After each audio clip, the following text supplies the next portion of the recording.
So guys, i-interview natin si Sir Reggie kung ano nga ba ang kahalagahan ng may seminar sa pag-iibon, kung ano yung mga kaalaman na pwedeng maitulong nito sa atin bilang isang puncher. So kapanayamin natin ngayon si Sir Reggie Cruz, ang Mr. Consistent ng ating mundo ng pagkakalapate.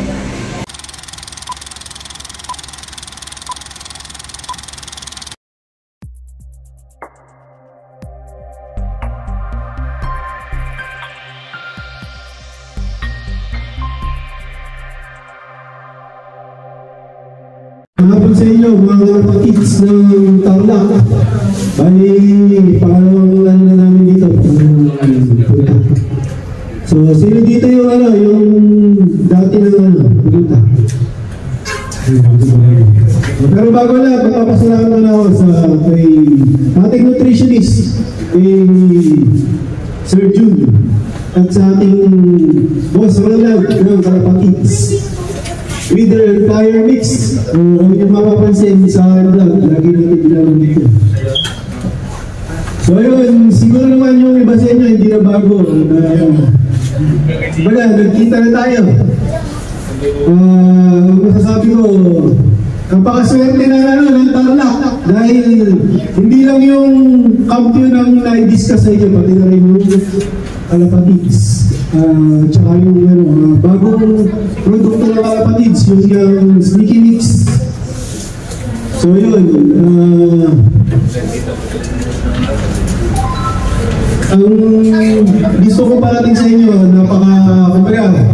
napakaswerte ngayon ng mga pansier kasi meron ng mga gantong seminar, meron ng mga gantong pagkuka. Kung araw nung nagsisimula ako, siguro year 2000, makwento ko lang. Walang ganito. Bago ko, wala akong idea sa pagkakalapati. So, bago ko matanong yung fancier na gusto ko, yung idol ko, tatawagan mo pa siya sa landline. Ngayon, meron lang may mga seminar, may social media, may Facebook, may YouTube. So, madali na ma-access ang pagkakalapati. Kaya sabi ko napakaswerte. Tapos, dati, nung yun nga, nag-uumpisa ako, walang talagang patuwang ready mix sa kalapati natin. So kami, ginagawa namin, bumibili kami ng hiwa-hiwalay na drinks. Kami yung naghahalo. So kami na rin yung bahala maglinis nung patukang binibili namin. O hindi katulad ngayon, meron ng katulad ng Kalapatids. Kumbaga, na-compute na nila yung tamang kailangan ng ibon natin. Hindi katulad dati, hula-hula lang. Mimix mo to, tapos hindi mo alam kung paano linisin. Hindi katulad ng Kalapatids. Kompleto na, tapos nalinis na. So yun,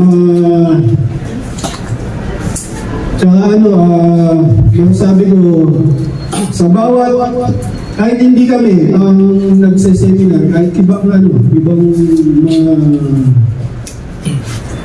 company, samantalahin natin. Kasi nabigyan ni Eric Spolstra, i-grab natin yung opportunity natin na mag-improve tayo.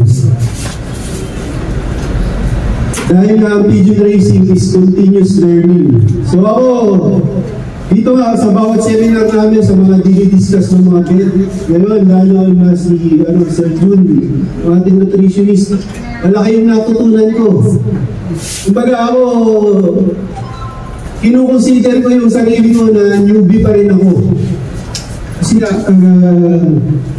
nag-i-evolve, pahigpit ng pahigpit, pagaling ng pagaling yung mga pansier ngayon. Kaya tapos yung mga ibon, mga imported, halos dumating na lahat dito. So, dito sa mga simpleng seminar, yung mga natututunan natin, kumbaga, ito yung magiging natin. Ito yung magiging baon natin. Ito yung magiging panlaban natin sa mga darating na karera nasasalihan natin. Yun yung masasabi ko. Kaya napaka-malaking bagay itong mga seminar.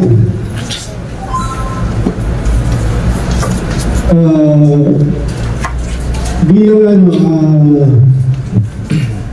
pansier,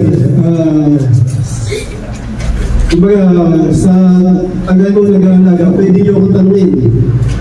Kumbaga question and answer tayo. Para na tayo kumbaga nagpapwentuhan. Sige, bilang ka naman sir. Sir, question. Bilang isang veterano sa pagkaibon, kaya nga tinawag tayo Mr. Consistent. Pwede bang mag-share naman kayo ng isang habit ninyo kung bakit natawag tayong Mr. Consistent? Habit? Yung habit ninyo sa ginagawa natin sa loop natin na pwede nating i-share sa mga baguhan na kagaya namin. Una-una, ang totoo yan, ano ko ba? Hindi ko kayo consider yun. May tumawag lang sa akin na Mr. Consistent.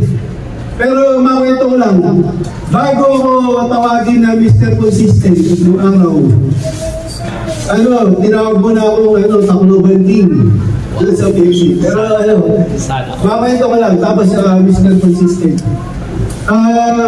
Siguro kaya tinawag akong Mr. Consistent dahil nga sa ayon na sunod kong nagpauwi ng MacArthur. Kumbaga, naputol lang na isang taon. 3 taon na sunod, naputol na isang taon, pero meron pa rin akong finisher nun. Siguro na overtrain lang sa tingin ko, pero umuwi din nung araw na yun, nakatok lang hapon ng linggo. Tapos, sumunod na taon, tatlong sunod ulit. Yun. Siyempre, ginagawa ko nun, talagang sinisipagan ko. So, lahat naman, hindi natin makukuha sa swerte. Kumbaga, kung kakakasala tayo sa swerte, maghihintay tayo, kakaregon tayo, uupo na lang tayo, tapos, ang swerte ko, hintay ko na lang umuwi na lang. Hindi. Kailangan natin, kumbaga, sabi nga, umasa ka sa swerte, minus yun. Kailangan natin sipagan. Talagang sa ako masipag.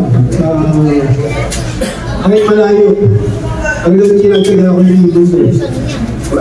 Kumpara na lang natin yung ibon natin. Di ba?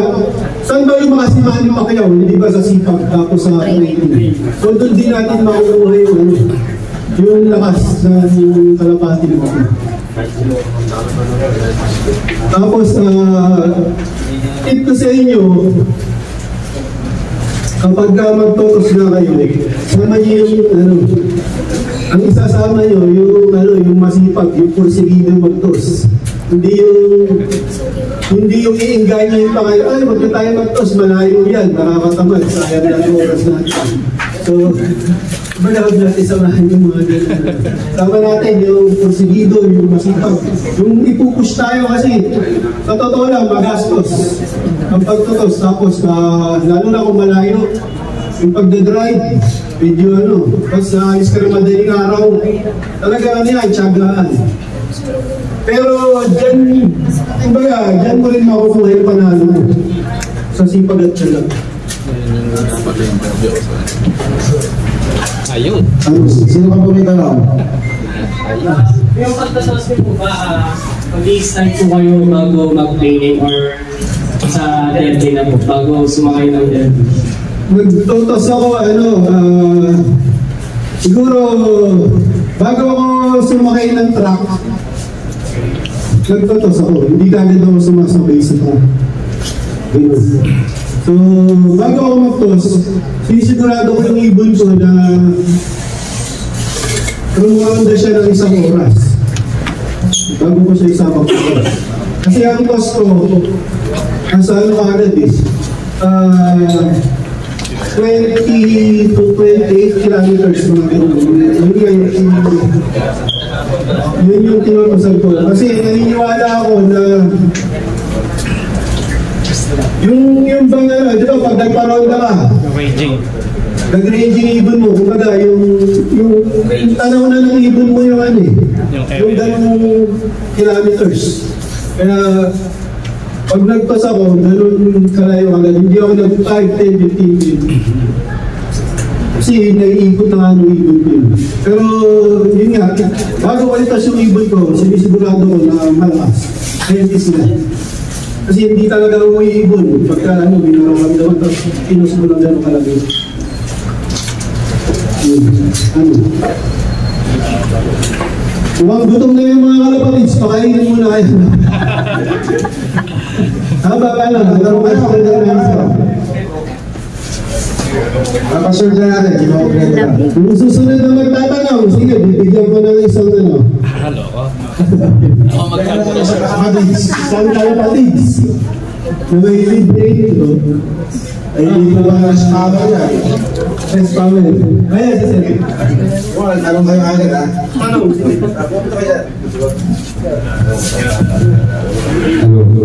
Sir, totoo ba na ang mismong ibon hindi nila alam ang karera? Para sa akin, talaga hindi. Kasi hindi naman katulad natin na tao yan na ano eh.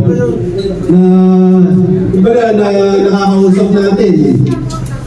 Ibaga, alam na lang nila umuwi. So, yun yung i-develop natin sa kanila, yung homing. Kung saan natin sila gustong iba to, ito, siguro. Pero hindi nila alam, definitely, hindi nila alam na nasa karera sila.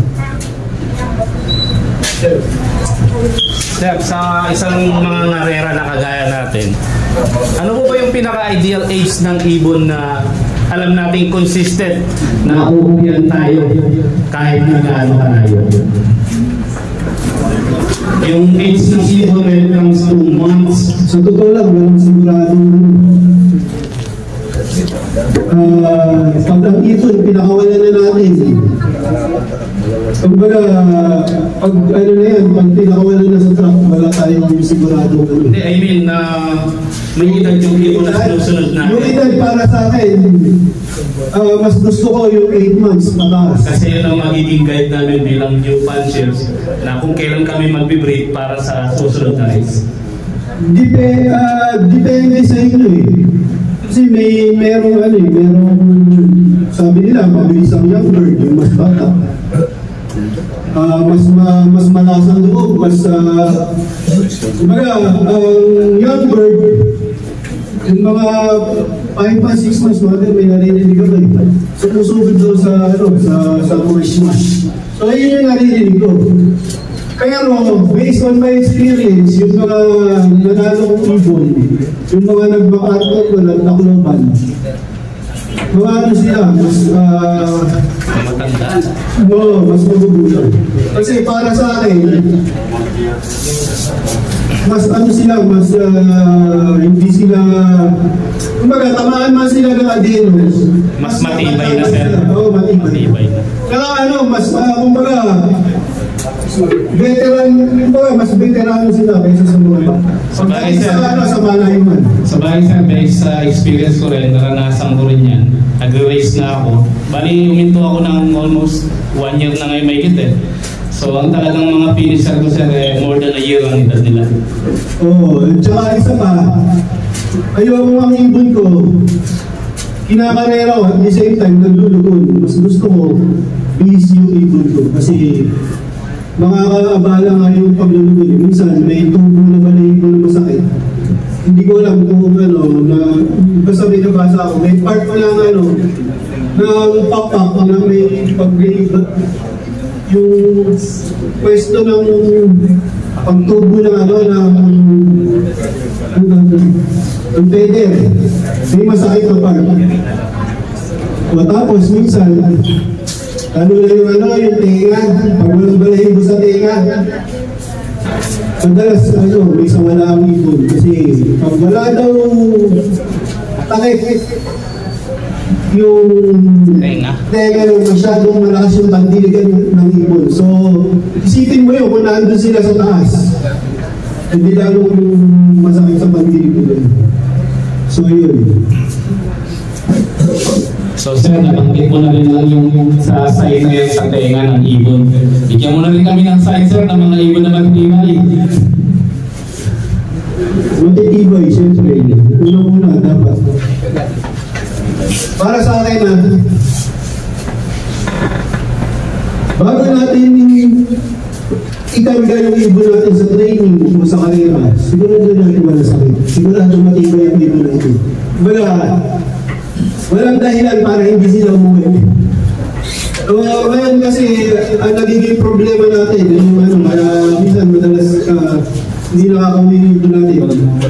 Hindi natin alam, karga tayo ng karga, minsan may sakit na pala. So, sabi ko nga, sa pigeon racing, mas mahirap kaysa sa manok. Ang manok, kinukondisyon natin, pinapractice natin para lumakas. Ang kalabati, balikan. Pag kinarga mo sa truck, minsan, akala mo lakas. Minsan, pagbalik, may sakit pala. Immune kailangan. So, dyan na pumapasok yung sineminar mo. Immune. Kung paano mag-obserba sa ibon, kung paano ibigay yung tamang gamot, kung paano yung pagtukoy sa mga sakit. Kasi minsan, nagkakasakit yung ibon natin, hindi natin alam. Kung ano yung igarapot natin, kung bigay na lang tayo, bigay na lang yung gamot. Yun. Tapos, pinaka-importante sa akin, yung kanilang digestion. Kaya ginagawa ko pagka yung malapit na yung karera. Bago ako magparonda, isa-isa kong kinakapa yung butchi nila. Gusto ko, bago yung ibon ko, lagi sa umaga tulong yung kinain. Kasi pag may nakapa, na pinakain ko ng hapon, ilang bukas ng umaga, ganun pa rin yung butchi nila. Yun, may problema yung palapag. Kaya importante yung digestion. Kaya malaking bagay yung urine ko. Kasi nga yan, sa digestion, tapos sa atay. Pag maganda yung atay ng ibon natin, yung lahat ng laman loob ng ibon natin gagana. Si Sir. Sir, gumagayang kaya ng mga widowhood si Sir? Widowhood? Hindi. Simula yung mga umuwi ka na maka-outdoor. Wala, natural system yun. Ito na sama na natin ko. Kasi para sa akin naniniwala ako na pag bata pa yung ibon, para din mga teenager, responsible pa sila. Hindi pa sila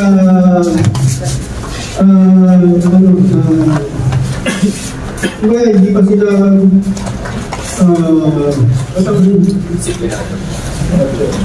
Oo, parang gano'n. Nakita mo yung mga teenager, isang bit-bitan.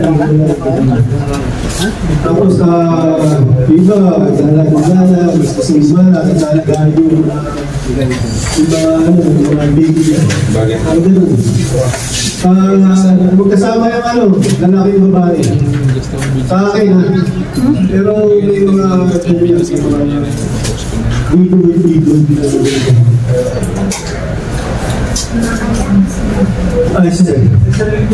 best mo kayo yung totoo. Saan mo yan? Sa mismo karera. Sa mismo karera. Dalawang beses. Wednesday, Thursday. Yan.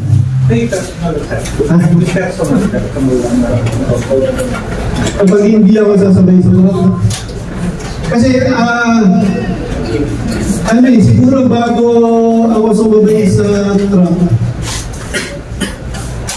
katwiran ko kasi, kaya nagtutos ako. Hanggang maaari, hanggang 100 kilometers bago ako sasabay sa truck. Kasi, naniniwala ako na nandun ba yung mga sakit. Pagkuna sa bakal ng mga tos sa truck. Tapos minsan yung ibon, Ang unang sabay sa track, minsan hindi pa marunong. Unang labas niyan, para sa akin lang, ano lang yan, parang ikot lang ng ikot. So, kaya minsan maraming nawawala sa unang training. Kasi yung iba hindi makalabas dun sa sama lang ng sama yung ibon sa pag-ibot. So, minsan pag nangyari, minsan yung ibon natin napapagod na. Baba, di ba, hindi na. Kaya mas gusto ko, pakitos ko muna sila bago ako sasabi sila. Question pa. Wala siyang tinidor. Ay naman. Ay, may tinidor. Kuha kang tinidor. Ay, tinidor yata. Darating Walang tinidor. sa totoo lang, pasensya ka na. Hindi kita masasagot. Wala laban. Kasi hindi ko nagagawa yun. Spaghetti, ayun. Hindi ko na-experience. Pero sabi nga, hindi ko ginawa. Yung targeting, nagdi-delay ng mold. Yun. Pagka diniman mo yung loob mo, nagdi-delay yung ngayon, pag diliwanagan mo naman, kasi ako nag-iilaw eh. Pero ang ilaw ko, ang alas 8 lang ng gabi, pinapatay ko pagka Baga, pag umabot na ng 14 hours, simula nung umaga, hindi lang abot yung mga alas 8. Papatayin ko na. Kasi pagka binabad mo naman sa ilaw, pwede mag-double mo yung ibon mo. So, simula umpisa, simula nung nagkano, gano'n yung sistema ko. Gano'n lang yung ilaw. Pero ang pinakalasunod ko lang, yung 40.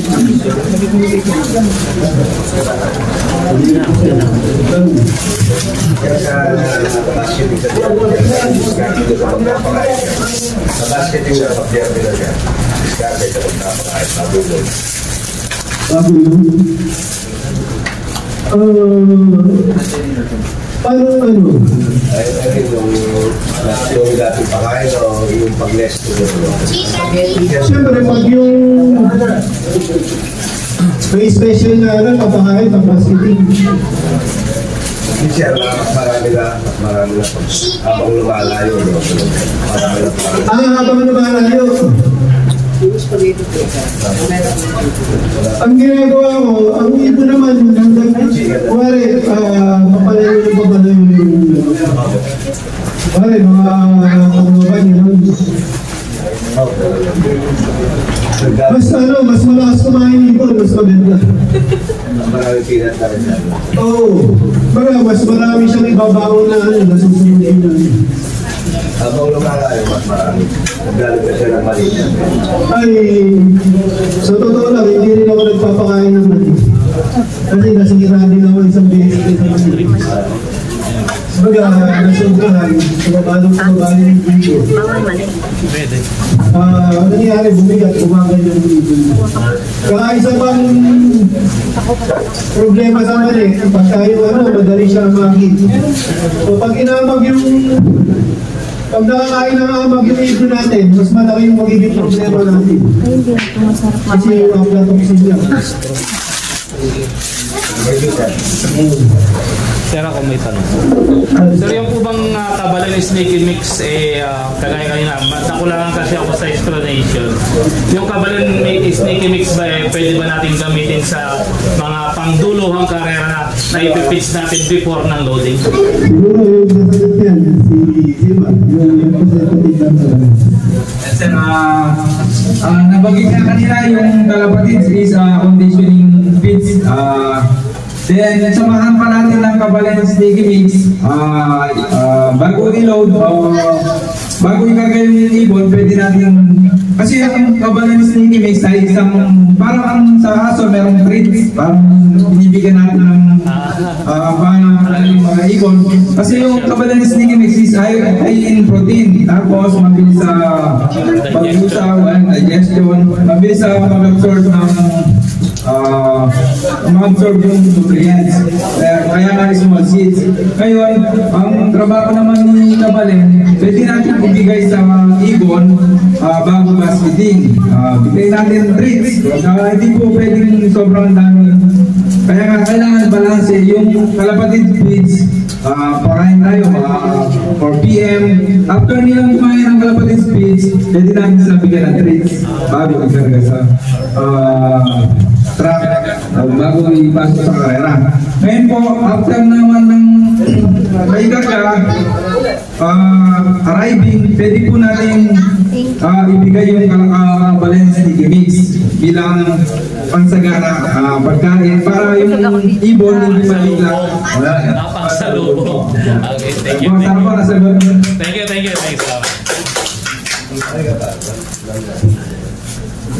Meron pa mga tanong. Ay, sir. Kaya sa pampalino nila, bago kumain o pagkatapos ba? Parang pampaligo, yung horse bath o yung sand bath? Sand bath, yung pinaliligo na natural sa batyat. So, ako ginagawa ko pagkatapos ng ng ronda. Para presko. Tapos pagkakarera, tuwing Martes. Ganun. Yung tubig na batyat. Tapos nilalagyan mo lang ng bulbula. So, kung meron kayo nilalagay, mga bansol na tinatawag. Medyo mahal.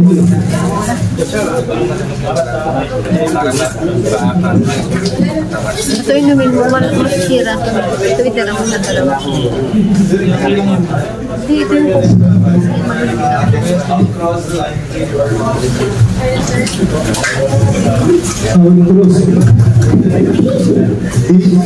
yung meron pero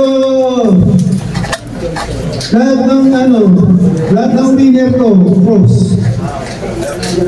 Wala pa akong nanalo. Sa akin wala pa akong naging winner na view.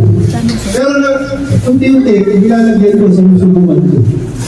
Dahil dito ko mas maganda winner view.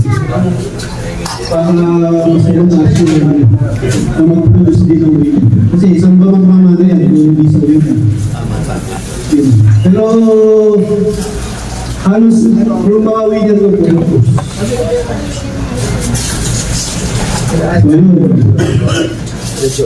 Okay na, wala nang matanungan. Sige, sir. Siguro, nasagot na namin lahat. Salamat. Kami yung pagkakalabati. So yun,